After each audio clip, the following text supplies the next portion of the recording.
नालासोपारा वसई विरार की कई जगहों पर भूमाफियाओं द्वारा कब्जा कर लिया जाता है। उन कब्जा की हुई जगहों पर जब अवैध बांध काम किए जाते हैं, जब उन पर तोड़क कार्रवाई होती है, तो इन भूमाफियाओं द्वारा हाथ ऊपर कर लिए जाते हैं।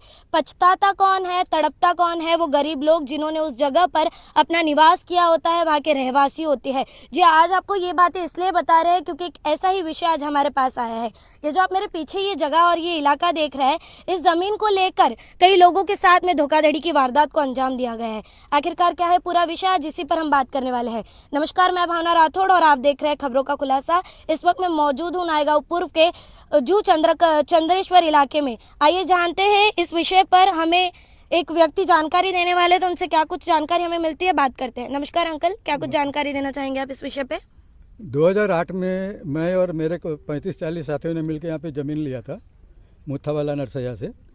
और मुथ्थावाला नरसैया ने ज़मीन लिया था दिलीप बोयर से। दिलीप बोयर ने मुथ्थावाला को ज़मीन बेचने के पहले सीताराम गुप्ता को बेचा था। तो ये चीज़ हम लोग को मालूम नहीं था, बाद में हमको पता चला। तो अब सीताराम गुप्ता ने दिलीप बोयर के ऊपर केस कर दिया वसई कोर्ट में। अब वो केस चल रहा है, 11 साल हो गए केस चल रहा है।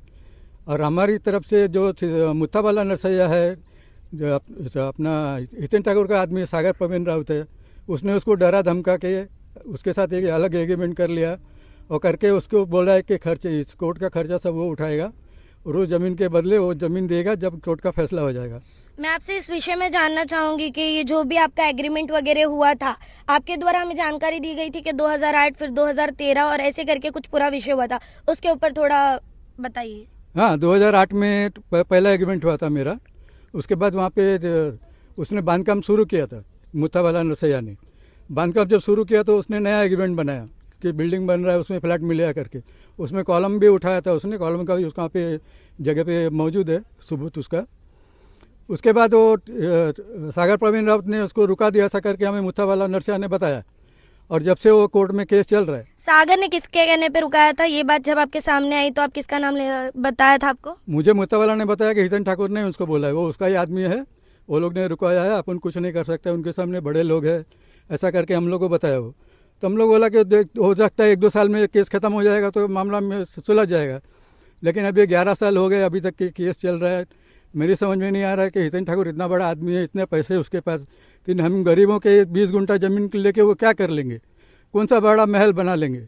और अब यहाँ पर मैं एक चीज पर रोशनी डालना चाहूंगी सबसे पहले कि जो जमीन शुरुआत में मैंने आपको दिखाई, उस जमीन को पहले किसी और को बेचा गया, फिर इनके ग्रुप को बेचा गया। तो मतलब एक ही जमीन को अलग अलग लोगों को बेचकर वो पैसे पहले तो अपनी जेब में हड़प लिए गए, जो कि वहाँ के भूमाफियाओं द्वारा सबसे पहले किया जाता है। आगे जानते हैं इनसे, आप कुछ बता रहे थे।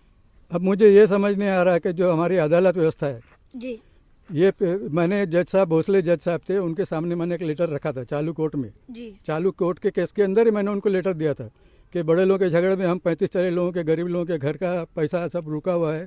हमारे कितने साथी हैं जो अभी भी भाड़े के रूम में रहते हैं, वो इंतजार कर रहे हैं। न कोर्ट किसका कुछ कर रहा है, न तो हितेन ठाकुर से कोई फैसला कर पा रहे हैं, जबकि वो इतने बड़े नेता है वहाँ के, वो गरीबों के दाता मानते हैं वहाँ के लोग उनको, और वो ऐसा काम कैसे कर सकते हैं? तो हमारी बात कब सुनेंगे वो? मैं यहाँ पे एक और चीज पूछना चाहूंगी। आप इस पूरे विषय में हितेंद्र ठाकुर से भी मिले थे, सतीश ठाकुर से भी मिले थे, आपको क्या सहायता की गई थी, क्या जवाब दिए गए थे, क्या बात की गई थी, जरा बताइए। कुछ नहीं, मुझे जब पहली बार मालूम पड़ा कि हितेन ठाकुर का आदमी है सागर प्रवीण राउत, मैं उनके प्रकाश कॉलेज, जूनियर प्रकाश कॉलेज में जाके उनके सामने मिला। जब भी वो दाढ़ी रखते थे, साधु बाबा की तरह नजर आते थे। मैंने उनसे डायरेक्ट पूछा कि आपका आदमी ने मेरा ज़मीन कब्जा किया है, उसके बदले में दूसरा ज़मीन देता, बोला कब देगा? तो उसने मुझे सागर के ही पास वापस भेज दिया। तो उसने बताया कि वो कोर्ट का फैसला होगा तब मिलेगा। यही बात को मैं फिर कुछ महीने बाद मैं क्षितिज ठाकुर से भी मिला उनके ऑफिस में जाके, तो वो भी यही बोल रहे हैं कि कोर्ट का फैसला होगा तब मिलेगा। अब आप इतने बड़े नेता हैं, आपके रहते अगर सब नहीं फैसला होगा तो फिर कौन लड़ेगा?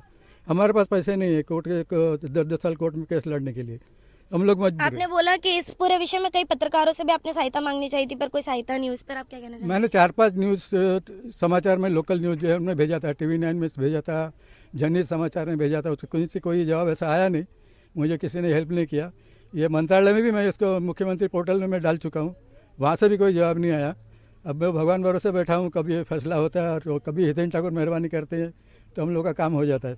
और अदालत को तो पता नहीं कौन सा अदालत, कौन सा कानून क्या चलता है, कैसे चलता है। तो हमारे साथ मेरा लड़का 15 साल का था जब मैंने ये ज़मीन लिया था, आज वो 30 साल का हो गया, अभी तक उसको ज़मीन में रूम नहीं बना, मेरा अपना एक प्रोविडेंट फंड जैसा था वो, लेकिन वो हो गया, डूब गया वो।